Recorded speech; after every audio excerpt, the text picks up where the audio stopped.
국회 본회의가 시작됐습니다. 오늘 원샷법, 기업 활력 제고법 처리하기 위한 국회 본회의입니다.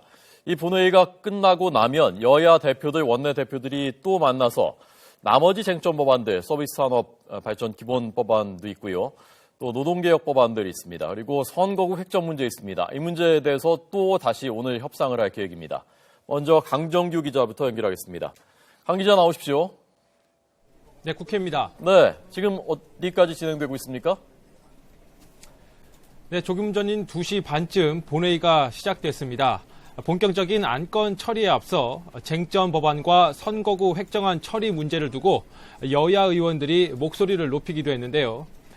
본회의 참석 여부를 저울질하던 더불어민주당은 의총을 마친 뒤 일단 본회의장에 입장은 했습니다. 정의화 국회의장이 오전에 야당 원내 지도부를 만나 선거구 획정 문제를 오는 19일까지 매듭 짓겠다며 본회의 동참을 설득했습니다. 김종인 비대위원장도 의원총회에 나와 원샷법을 원만히 통과시키자고 제안했는데요. 새누리당도 편법 논란이 일고 있는 국회 선진화법 개정안을 본회의에 부의하지 않기로 해서 일단 여야 간 충돌의 여지도 줄여놓은 상태입니다. 창당 이후 처음으로 본회의에 참석하게 되는 국민의당도 그동안 원샷법에 찬성 입장을 밝혀왔는데요. 따라서 큰 이변이 없다면 오늘 상정되는 원샷법과 무쟁점 법안 등 40개 안건은 본회의를 통과하게 될 것으로 보입니다. 새누리당과 더민주는 본회의 직후 당대표와 원내대표가 만나는 회동을 통해 남은 쟁점 법안과 선거구 획정 문제 등을 논의할 예정입니다. 네. 자, 오늘 여야 총선 준비는 어떻게 진행되고 있는지도 좀 전해주시죠. 네, 먼저 새누리당은 그동안 인선에 진통을 겪어오던 공천관리위원회 1차 인선안을 발표하고 본격적인 활동에 돌입했습니다. 4선의 이한구 의원을 위원장으로, 황진아 사무총장이 부위원장 겸 간사를 맡았고, 홍문표 1 부총장과 박종희 2 부총장, 그리고 김혜선 클린공천지원단장 등 5명이 명단에 이름을 올렸습니다.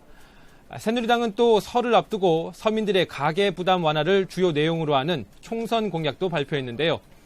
김무성 대표를 비롯한 당 지도부는 전방부대와 전통시장에 이어 오늘 아침엔 우체국을 방문하는 등 민심 잡기 행보도 꾸준히 이어가고 있습니다. 더불어민주당도 오늘 오후 홍창선 전 카이스트 총장을 공천관리위원장에 임명했습니다. 이로써 총선 진용을 모두 갖추게 된 더민주는 당의 경제정책 기조인 더불어 성장론을 바탕으로 총선 공약을 마련해 설 연휴가 끝난 직후 발표한다는 계획입니다. 국민의당 안철수 천정배 공동대표는 오늘 오전 광주 5.18 묘지를 참배하고 지역 언론인들을 만나는 등 호남 민심 잡기에 나섰습니다. 중원 표심을 노린 대전에서의 창당대회와 서울 전통시장 릴레이에 이어 더민주화의 호남 각축전에도 공을 들이는 모습입니다. 지금까지 국회에서 YTN 강정규입니다.